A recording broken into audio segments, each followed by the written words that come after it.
Online कक्षा में बालिका आदर्श विद्या मंदिर द्वारा संचालित ऑनलाइन कक्षा में आप सभी भैया बहनों का एवं सभी श्रोतागण बंधुओं का स्वागत एवं अभिनंदन। कक्षा अष्टमी विषय विज्ञान दिनांक 9 सितंबर 2020 वार बुधवार अध्याय 3 सूक्ष्म जीव मित्र एवं शत्रु। पिछले वीडियो के अंदर अपन खाद्य परिरक्षण से संबंधित विधियों के ऊपर अपन चर्चा कर रहे थे। उसके अंदर अपन ने शुरू की कुल 6 विधियां थी, जिनमें से अपन ने 2 विधियों के ऊपर अध्ययन कर लिया था, नमक के द्वारा और चीनी के द्वारा किस प्रकार से खाद्य पदार्थों का परिरक्षण किया जाता है। खाद्य परिरक्षण का मतलब आपने समझा था कि किसी भी खाद्य पदार्थ को लंबे समय तक उसे खराब होने से किस प्रकार से आप बचा सकते हैं। और यह भी हमने पढ़ा कि कोई भी खाद्य पदार्थ कब खराब होता है, जब उसके अंदर सूक्ष्म जीव उस भोज्य पदार्थ पर क्रिया कर लेते हैं और क्रिया करके वो लगातार अपनी संख्या में वृद्धि करते हैं, और संख्या में वृद्धि करने से वो संबंधित खाद्य पदार्थ खराब हो जाता है। तो बस अब इस खाद्य पदार्थ को रोकने के लिए यही है सबसे बढ़िया तरीका कि उसमें सूक्ष्म जीवों की वृद्धि को रोक देंगे तो पदार्थ आपका लंबे समय तक सुरक्षित रह सकता है, अर्थात खराब होने से बच सकता है। तो आइए आज के इस वीडियो के अंदर अपन तीसरी जो विधि है और एक चौथी विधि, 2 विधियों के ऊपर विशेष अध्ययन यहाँ पर करेंगे इस वीडियो में। पहली जो विधि है खाद्य परिरक्षण की, जो अगली जो तीसरी पढ़ेंगे तेल एवं सिरके के द्वारा परिरक्षण, और चौथी जो विधि अपन यहाँ पढ़ेंगे गर्म एवं ठंडा करके भी आप भोजन को लंबे समय तक सुरक्षित रख सकते हैं। तो आइए तीसरे नंबर पर है कि तेल एवं सिरके द्वारा किस प्रकार से तेल है जो हमारे भोज्य पदार्थ को खराब होने से बचाता है। कई बार आपने देखा होगा कि बाजार से हम आम लेके आते हैं तो वो आम 2-3 दिन तक रखे रहने के पश्चात फिर वो धीरे धीरे खराब हो जाते हैं। लेकिन वही आम का अचार अगर हम तेल में डाल करके रखें तो निश्चित रूप से वो कई महीनों तक खराब नहीं होता। आम का ही नहीं, आपने कई प्रकार के अचार आपने देखे होंगे। कोई भी जो अचार होता है, क्योंकि ज्यादातर जो अचार होते हैं वो तेल के अंदर ही होते हैं, तो तेल के अंदर डला हुआ अचार खराब क्यों नहीं होता? क्योंकि आप सभी जानते हैं तेल की खासियत होती है कि तेल के अंदर जो सूक्ष्म जीव है, सूक्ष्म जीव का मतलब कोई जीवाणु हो सकता है, कवक हो सकता है, तो जीवाणु जो कवक वगैरह ये होते हैं ये उस तेल के अंदर जीवित नहीं होते हैं, अर्थात मर जाते हैं, जीवित ही नहीं रहते हैं तेल के अंदर। तो ये इस तेल की खासियत होती है। इसी प्रकार जो सिरका होता है यानी एसिटिक अम्ल जिसे आप कहते हैं, खट्टी जो चीजें होती हैं उनमें भी जीवाणु को नष्ट करने की क्षमता होती है। तो इस प्रकार तेल और खट्टी जो चीजें होती हैं उनके अंदर जीवाणु जीवित नहीं रहते हैं, इसलिए इनका उपयोग हम खाद्य परिरक्षण में करते हैं। तो आपने देखा होगा अचार तो है ही है, इसके अलावा सब्जियां, फल, मांस, मछलियां आदि का परिरक्षण है जो इसी विधि के द्वारा किया जाता है। तो देखिए यहाँ पर साफ लिखा हुआ है तेल एवं सिरके द्वारा परिरक्षण किस प्रकार से कर सकते हैं इस विधि में। तो लिखा हुआ है तेल एवं सिरके का उपयोग अचार को संदूषण से बचाने में किया जाता है, यानी अचार को संदूषण का मतलब खराब होने से बचाता है। तेल क्यों बचाता है, उसमें ऐसी क्या खासियत है? क्योंकि तेल के अंदर सूक्ष्म जीव जीवित नहीं रहते। तो यहाँ आगे लिखा है, देखो संदूषण से बचाने में किया जाता है। क्यों किया जाता है? क्योंकि इनमें जीवाणु जीवित नहीं रह सकते हैं, इसलिए कौन कौन चीजों का, सब्जियां हो सकती है, फल हो सकता है, अचार हो सकता है, मछली, मांस आदि का परिरक्षण इसी विधि से करते हैं। तो ये अपनी एक विधि थी वो पूरी हो गई। अगली विधि आ रही है हमारी खाद्य परिरक्षण की। नेक्स्ट विधि है चौथी विधि, गर्म एवं ठंडा करना। यानी इसमें 2 बातें, कुछ खाद्य पदार्थ को आप गर्म करके भी लंबे समय तक सुरक्षित रख सकते हैं, और कुछ खाद्य पदार्थ ऐसे होते हैं जिनको आप ठंडा करके भी सुरक्षित रख सकते हैं लंबे समय तक भोजन को, अर्थात खराब होने से बचा सकते हैं। तो गर्म करके आप कैसे करें? आपने कई बार देखा होगा अपने घरों में माता जी को गर्मियों के दिनों में दूध को कई बार गर्म कर देते। देखा होगा आपने कई बार दूध है जो माता जी बार बार दिन में क्यों गर्म करती है? 2-3 बार इसलिए गर्म करते हैं कि संबंधित खाद्य पदार्थ जो सूक्ष्म जीवों से, जीवाणु से खराब होते हैं, और वो खराब जो होता है वो क्यों होता है? जीवाणु के द्वारा। तो गर्म करने से भी क्या है, जीवाणु है जो क्या हो जाते हैं? नष्ट हो जाते हैं, यानी मर जाते हैं। ठीक है ना?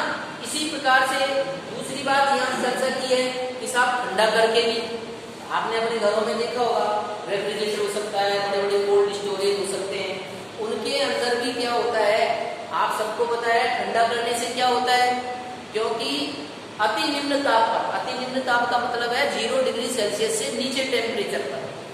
आप उससे पहले जो विधि पढ़ी उसमें तो आपने क्या देखा था कि गर्म करने पर 70 से 100 डिग्री के ऊपर गर्म करते हैं तो भी जीवाणु नष्ट हो जाते हैं, और अगर आप 0 डिग्री सेल्सियस से नीचे टेम्परेचर पर अगर आप ठंडा करते हैं तो भी जीवाणुओं की है जो वृद्धि रुक जाती है। तो यहाँ पर रेफ्रिजरेटर वगैरह है या कोल्ड स्टोरेज है, उनके अंदर 0 डिग्री सेल्सियस से निम्न ताप पर रख करके भी खाद्य पदार्थ को आप सुरक्षित कर सकते हैं, क्योंकि निम्न ताप पर जीवाणुओं की वृद्धि है जो रुक जाती है, और जीवाणु बस वृद्धि रुक गई तो समझ लीजिए संबंधित खाद्य पदार्थ है जो लंबे समय तक आपका सुरक्षित रह सकता है। तो यहाँ पर इसके 2 भाग बांट दिए। तो सबसे पहले अपन पढ़ेंगे गर्म करके कैसे करते हैं। तो गर्म करने की यहाँ पर बात बताई है, वो अगला टॉपिक पढ़ने से पहले यानी पाश्चुरीकरण क्या होता है ये पढ़ेंगे, लेकिन उससे पहले यहाँ देखिए यह लिखा हुआ है कि गर्म एवं ठंडा करना। क्या कहा है? खाद्य पदार्थ को गर्म करने से उनके सूक्ष्म जीव नष्ट हो जाते हैं। इसी प्रकार से हम खाद्य सामग्री को रेफ्रिजरेटर है, कोल्ड स्टोरेज आदि में ठंडा करके रख सकते हैं। क्यों? क्योंकि कम ताप पर सूक्ष्म जीवों की वृद्धि को रोकता है, यानी सूक्ष्म जीव की वृद्धि है जो रुक जाती है कम टेम्परेचर पर। ठीक है? तो अब इसके बाद अपन अगला टॉपिक अपना आ रहा है जो बहुत ही इंपॉर्टेंट है परीक्षा दृष्टि से, और वो क्या है? पाश्चुरीकरण। पाश्चुरीकरण क्या है? देखिए इसमें क्या होता है, पाश्चुरीकरण एक प्रक्रिया कह दीजिए, एक विधि है।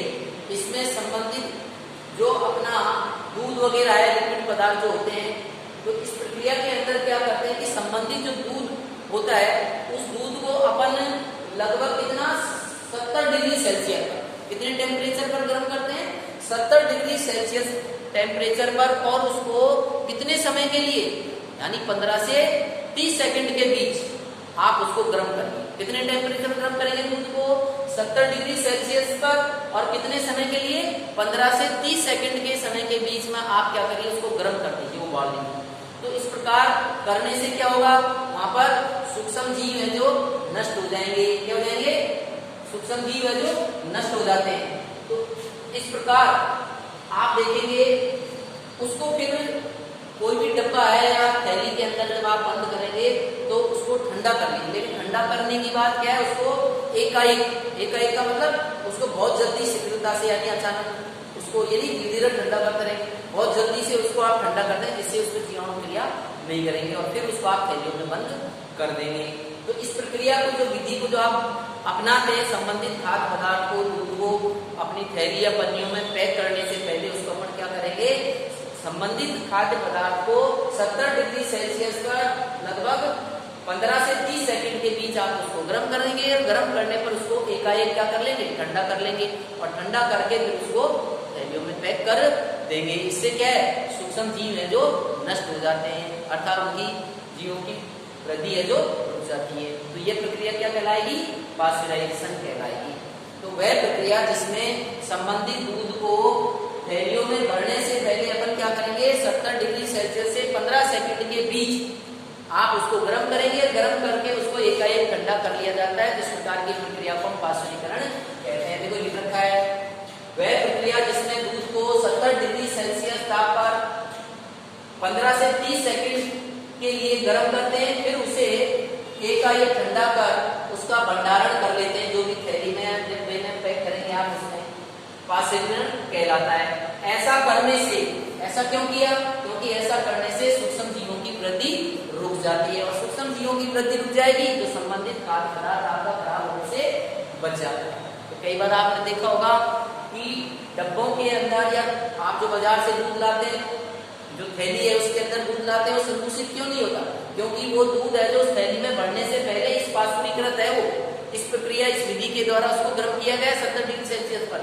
तो पास्चुरीकृत दूध इसलिए खराब नहीं होता, ठीक है ना। क्या आप ऐसे दूध को सीधा ही उपयोग ले सकते हैं? हाँ, ले सकते हैं। क्यों? क्योंकि इसमें जीवाणु होते ही नहीं है, कहने वाला भरने से पहले ही नष्ट हो गए, कहने वाला। तो देखिए यहाँ पर लिख रखा है कि वह प्रक्रिया जिसमें दूध को 70 डिग्री पर 15 से 30 सेकंड के लिए गर्म करते हैं, फिर उसे एकाएक ठंडा कर उसे भंडारण कर लेते हैं, पास्चुरीकरण कहलाता है। ऐसा करने से सूक्ष्म जीवों की वृद्धि रुक जाती है। अगला देखिए, इसी से संबंधित बिंदु है, इस प्रक्रिया की खोज किस वैज्ञानिक ने की थी? एक वैज्ञानिक थे जिनका नाम है लुई पाश्चर। तो लुई पाश्चर नामक वैज्ञानिक ने इस प्रक्रिया को अपनाया था, इसलिए इस विधि का नामकरण उनके सम्मान में ही, क्योंकि लुई पाश्चर था इसलिए इस विधि का नाम पास्चुरीकरण कहा गया। तो लिखा क्या है, देखो, इस प्रक्रिया की खोज लुई पाश्चर नामक वैज्ञानिक ने की थी, इसलिए इसे हम पास्चुरीकरण कहते हैं। लोग आगे जाकर याद रखें उनको, इन्हीं के सम्मान में इसका नाम रख दिया गया इस विधि का। दूसरा देखिए, नीचे बिंदु और लिख रखा है, पास्चुरीकृत दूध को बिना उबाले आप इस्तेमाल किया जा सकता है। यानी आप ऐसे दूध जो थैली में पैक है ऑलरेडी, उसको आप गर्म करने की आवश्यकता नहीं है, उबालने की आवश्यकता नहीं है, आप उसको सीधे उपयोग में ले सकते हैं। क्यों ले सकते हैं? क्योंकि ऐसे दूध के अंदर वो ऑलरेडी पहले से ही जीवाणु मुक्त है, कोई सूक्ष्म जीव उसके अंदर नहीं, इसलिए खराब नहीं होगा। तो देखो लिख रखा है, पास्चुरीकृत दूध को बिना उबाले इस्तेमाल किया जा सकता है, क्योंकि यह सूक्ष्म जीवों से मुक्त होता है, ठीक है ना। आगे बिंदु दे रखा है, लुई पाश्चर वैज्ञानिक जो है, इसको हम जीवाणु विज्ञान का जनक कहते हैं। इसका कहते हैं जीवाणु विज्ञान का जनक कहते हैं। इस प्रकार की उन्होंने जीवाणु पर विशेष प्रकार की खोज की थी। तो कहा देखो, लुई पाश्चर को जीवाणु विज्ञान का जनक भी कहते हैं। तो इस प्रकार ये विधि हमारी होगी। आगे टॉपिक और दे रखा है, देखिए अगला, भंडारण एवं पैकिंग द्वारा। क्या भंडारण और पैकिंग के द्वारा भी आप खाद्य पदार्थों को सुरक्षित रख सकते हैं? क्या?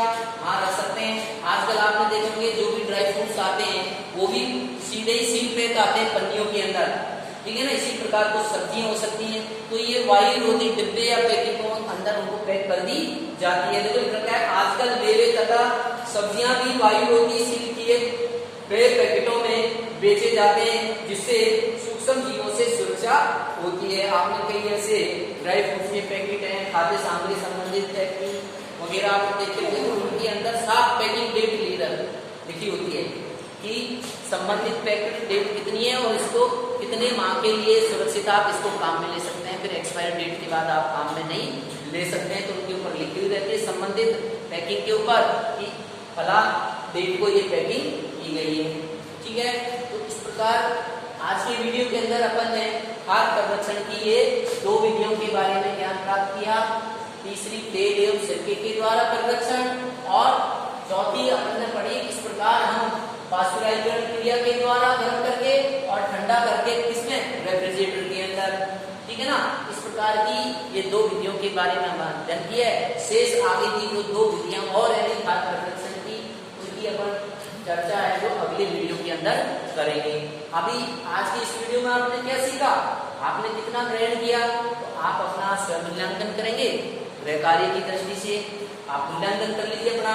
आइए देखिए गृह कार्य की दृष्टि आपने क्या सीखा, क्या पाया है। देखिए पहला क्वेश्चन है, पास्चुरीकरण के लिए दूध को कितने तापक्रम पर 15 से 30 सेकंड तक गर्म किया जाता है।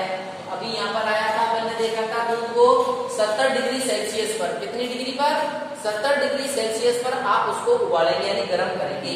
तो आपका ये वन वर्ड आंसर हो गया, क्लियर।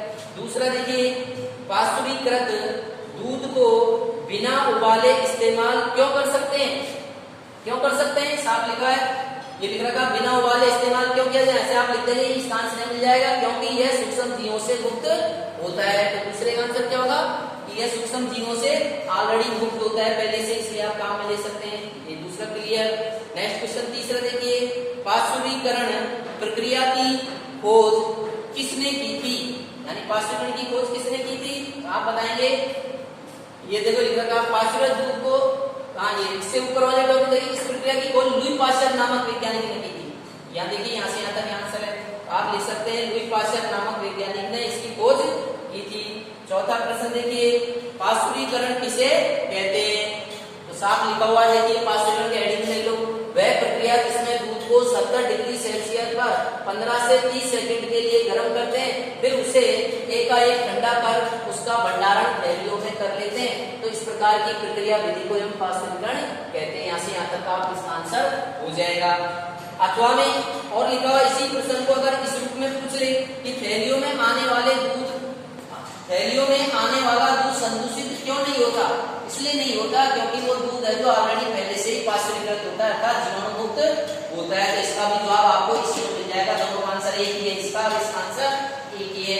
अंतिम क्वेश्चन देखिए पांचवा, जीवाणु विज्ञान के जनक का नाम बताइए। तो अंतिम बिंदु यहाँ दे रखा है लिखा था लुई पाश्चर को जीवाणु विज्ञान का जनक कहा है। किसे कहा है? लुई पाश्चर नामक वैज्ञानिक को जीवाणु विज्ञान का जनक कहा है। तो आज के वीडियो में हमने जो भी देखा है और सुना है उसको सारगर्भित करें अपने अंदर और गृह कार्य की कॉपी निश्चित रूप से कर रहे होंगे आप सभी भैया में। शेष आगे की वीडियो के लिए बने रहिए आप लगातार। नमस्कार, धन्यवाद।